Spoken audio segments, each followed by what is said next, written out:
السلام علیکم ورحمۃ اللہ وبرکاتہ۔ ڈیلی ون پیج کے شعبے سے آج کے پیج کا نمبر ہے 2، سورت کا نمبر ہے 2 اور نام ہے البقرہ۔ البقرہ یعنی گائے، چونکہ اس سورت میں گائے کا ذکر آئے گا تو سماعت کیجیے۔ اعوذ باللہ من الشیطان الرجیم، بسم اللہ الرحمن الرحیم، الف لام میم۔ اس کا نام ہے حروف مقطعات۔ مقطعات یعنی کیا؟ قطع یقطع تقطیع، جب گوشت کاٹا جائے گا تو کہتے ہیں ٹکڑے ٹکڑے کر دیا، مگر یہاں حروف ہیں تو حروف کو ٹکڑے نہیں کہہ سکتے، الگ الگ، یعنی الف کو کاٹا نہیں، الگ الگ، علیحدہ علیحدہ۔ دیکھیے سورہ فیل میں جائیے، الم تر، یہی ہے الف لام میم، تو ہم الگ الگ نہیں پڑھتے، الم تر، کیا نہیں دیکھا؟ تو یہ اس کے معنی ہوئے حروف مقطعات، حروف جمع حرف کی، حرف مقطعات نہیں، مقطعات، طاعت مقطع کی جمع، تو یہ الگ الگ پڑھے جاتے ہیں۔ اللہ تبارک تعالیٰ نے جبرائیل امین کے سپرد اسی طرح سے کیے، اور جبرائیل امین نے اسی طریقے سے نبی کریم صلی اللہ علیہ وسلم کے سپرد کیے، اور آپ صلی اللہ علیہ وسلم نے امت مسلمہ کے سپرد کیے۔ تو کس طرح پڑھیں گے؟ الف لام میم، مگر شرماتے ہوئے نہیں، اچھی طرح پڑھیے۔ الف لام، کم از کم 3 الف 6 حرکتیں، جی ہاں،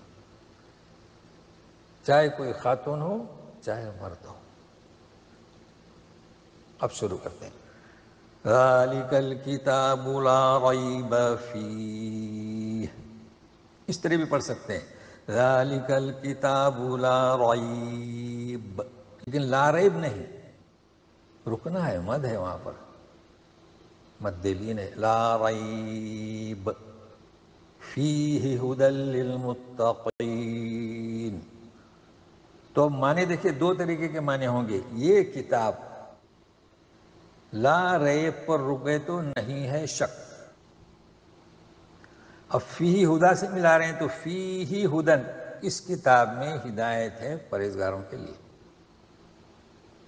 تو فیہ کو لا ریب سے لگائیں، لا ریب فیہ، کتاب میں شک نہیں، اور فیہ ھدی، کتاب میں ہدایت ہے، معنی یہ کہ تو جہاں پر اس قسم کی علامت ہوتی ہے 3 نقطے، تو 2 میں سے کسی ایک جگہ پر آپ وقف کریں، اور اگر آپ جانکار ہیں، قاری ہیں، عالم دین ہیں، آپ جانتے ہیں تو ملائیں، آپ تصور کریں کہ آپ فی کس طرف لگا رہے ہیں۔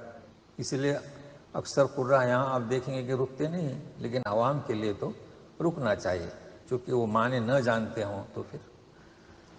ابھی کہ ذالک الکتاب، جی،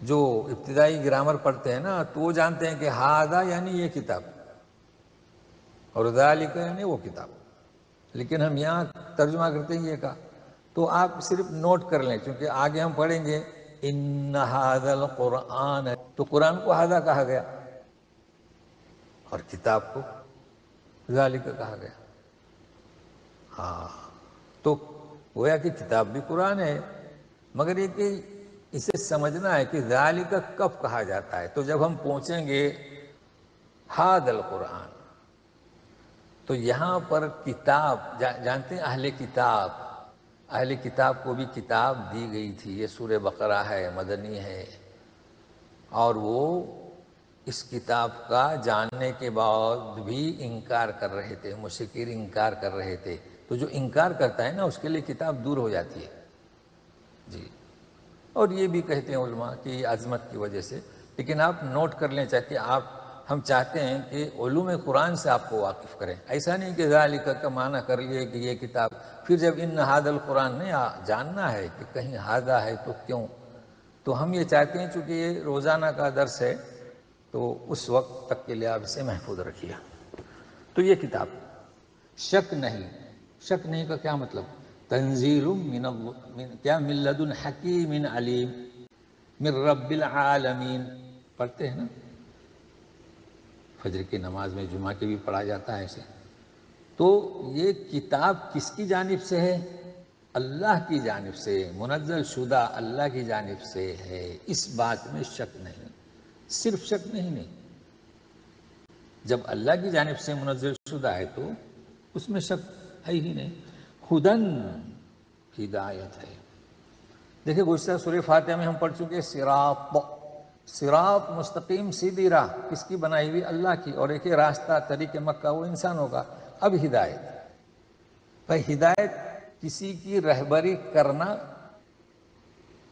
اور اس رہبری کی توفیق دینا، یہ تو اللہ کا کام ہے. تو یہ کتاب آپ کی رہبری کرے گی، لیکن کس کے لیے؟ خاص فائدہ کون اٹھائیں گے؟ متقین، پرہیزگار. اور متقین کے بھی ہم معنی بتا چکے ہیں کہ تقوی ایک تو وقایتی، قو انفسکم، بچاؤ، اور تقوی اپنے آپ کو بچاؤ، دوسروں کو بچاؤ، اپنے آپ کو. تو پرہیزگار بہت اچھا ترجمہ ہے. ڈرنا مناسب نہیں. پرہیزگار یعنی اللہ تبارک تعالیٰ. دیکھیں پرہیزگار کسے کہیں گے؟ ایک بیمار ہے تو شکر سے، نمک سے پرہیز کرتا ہے. تو اللہ کے لیے متقی یعنی اس کے جو وہ امور جن سے منع کیا گیا ہے، ہم گناہوں سے اپنے آپ کو بچاتے ہیں. تو کتاب تو سارے انسانوں کے لیے ہے، مگر مختص کس کے لیے ہوگی؟ پرہیزگار. اب یہ پرہیزگار کون ہے؟ الذین یؤمنون بالغیب ویقیمون الصلاة ومما رزقناہم ینفقون. متقین کون ہیں؟ جو غیب پر یقین رکھتے ہیں، ایمان لاتے ہیں، نماز قائم کرتے ہیں، اور جو کچھ کہ ہم نے رزق دیا انہیں رزقناہم خرچ کرتے ہیں. غیب ایمان آپ جانتے ہیں. ایمان کس کا نام ہے؟ چونکہ جب دوسرا رکوع شروع ہوگا نا تو یہ معنی آپ ابھی سے یاد کر لیں. چونکہ ہمارے یہاں کتابچوں میں ناقص ہے. یہاں کے اسکولوں میں، عصری اسکول ہوں چاہے مدارس ہوں، بچوں کو جو پڑھایا جاتا ہے وہاں 3 ہے ایمان. ایمان کسے کہتے ہیں؟ تو تصدیق بالقلب، قلب سے تصدیق کرنا، دل سے، اقرار باللسان، زبان سے اقرار کرنا، عمل بالجوارح، اور اپنے اعضاء سے عمل کرنا. یہ 3 چیزیں بتائی جاتی ہیں. ہمارے یہاں صرف 2، تصدیق بالقلب و اقرار باللسان. تو آپ کو یاد ہوگا جی. تو ایمان 3 معنی ابھی نوٹ کریں آپ تاکہ صفات کو سمجھنے میں آسانی ہو. بالغیب، بغیر دیکھے. غیب ہمارے لیے، اللہ کے لیے نہیں جی. ہم نے دیکھا اللہ کو، ہم نے دیکھا جنت کو نہیں. لیکن ایمان کے بعد اس کا اظہار کریں نماز سے. تو نماز پڑھتے نہیں، نماز کو قائم کرتے ہیں. اقامت صلاۃ، یہ پڑھنا تو اردو میں اس کا ترجمہ کر لیا ہم نے. تو نماز قائم رکھتے ہیں، قائم کرتے ہیں، یعنی اپنے محلے میں نماز قائم کرنا، با جماعت مسجد باندھنا، یہ اس کا نام ہے اقامت صلاۃ. یقیمون الصلاۃ. اور یہ اللہ کا حق ادا کرتے ہیں، ایمان کا اظہار کرتے ہیں. اس کے ساتھ ساتھ جو کچھ بھی ہم نے انہیں روزی دی ہے خرچ کرتے ہیں. خرچ کون سا؟ یہ زکوٰۃ کا نہیں، اپنے اہل پر، بیوی بچوں پر، والدین پر، رشتہ داروں پر خرچ کرتے ہیں. تو اس میں ایک بات نوٹ کر لیں، رزقنا، ہم نے روزی دی. اگر کوئی مالدار ہے، ساہوکار ہے، تو اسے معلوم ہونا چاہیے کہ یہ اللہ کا عطا کردہ ہے. مما رزقناہم. تو یہ چیزیں نوٹ کرتے جائیں.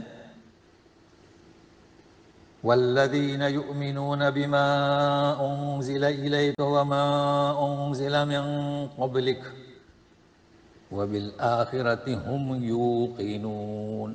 اب چونکہ ہم نے بیچ میں وقف کیا، آپ پریشان ہوں گے، یہاں وقف کی علامت نہیں ہے. ایسی کوئی بات نہیں. دیکھیں بات یہاں پہلے کتابوں پر ایمان کی ہو رہی ہے، پھر آخرت پر. تو متقین کون؟ جو یقین رکھتے ہیں، ایمان رکھتے ہیں جو آپ کی طرف اتاری گئی کتاب اور جو آپ کے پہلے لوگوں پر. تو کتاب، آسمانی کتابوں پر ہمارا یقین ہے. ایمان ہے، البتہ ہم عمل نہیں کرتے اس پر، کیونکہ اس میں اب وہ کتابیں تحریف شدہ ہیں، لیکن احترام کرتے ہیں تورات کا، زبور کا، انجیل کا، یہ ذہن میں رکھیے۔ اور آخرت پر یقین، اب آپ غور کیجئے، یؤمنون بالغیب، یؤمنون، اور اب یوقنون، آخرت کے ساتھ کیا؟ یوقنون۔ آمنتو باللہ تو آپ کو ازبر ہوگی نا، آمنتو باللہ و ملائکتی، یعنی کیا آمنتو و رسولی، جو ہے نا آمنتو باللہ بچپن سے یاد کیے میں، والیوم الآخری، تو ایمان کا ذکر بھی ہے اور ایقان کا بھی ذکر ہے، ایقان سے یوقنون، تو اسے یوقنون نہ پڑھے۔ اکثر کو ہم نے دیکھا ہے کہ یؤمنون تو یوقنون، نہیں، یوقنون، وبالآخرۃ ہم یوقنون ہو جاتا ہے، ہم عجمی ہیں، اللہ تعالیٰ رحمن الرحیم ہے۔ تو ایقان جو ہے نا، اور ایمان، ایقان کا اتنا اہم درجہ ہے۔ اب آپ اگلے صفحات میں آخرت کے ساتھ یقین یقین یقین یقین، چونکہ آخرت پر یقین ہی باعث بنتا ہے اس کا ایمان لانے کا۔ اور مشرکین کو اس بات پر یقین نہیں تھا، کہتے تھے کہ ہم جب بوسیدہ ہڈی ہو جائیں گے، رل مل جائیں گے، تو کیا ہم دوبارہ زندہ اٹھائے جائیں گے، نئے سرے سے پیدائش، ان کا یہ کہنا تھا۔ تو آخرت پر جن کو یقین ہے کہ اللہ تعالیٰ کے سامنے روبرو حاضر ہونا ہے، وہ باعث بنتا ہے ایمان لانے کی، اسے نوٹ کر لیں۔ اولئک علی ھدی من ربہم، دیکھیے من ربہم، نون کا رام ادغام، اولئک علی ھدی من ربہم واولئک ھم المفلحون۔ یہی لوگ، دیکھیے اولئک مت کریں، یہ متصل ہے، یہ مد لازم یعنی حروف مقطعات کے بعد اس کا دوسرا نمبر ہے۔ یہی لوگ ہدایت پر ہیں اپنے رب کی جانب سے۔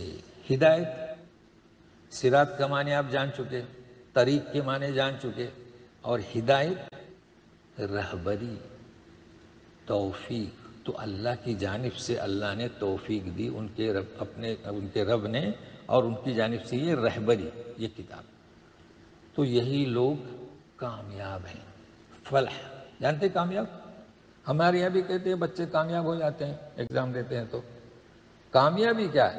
منزل مقصود تک، نتیجے تک پہنچنا، تو یہ نتیجے کو پہنچ گئے، اس لیے کہ انہوں نے ایمان لایا، یقین کیا آخرت کا، اور ایمان لے آئے، بنیادی چیزوں پر عمل کیا، تو یہی لوگ جو آخری نتیجہ ہے فلاح، کامیابی کا، اس سے دوچار ہوں گے۔ تو آج اتنا ہی، پھر کل ملتے ہیں۔ والسلام علیکم ورحمۃ اللہ وبرکاتہ۔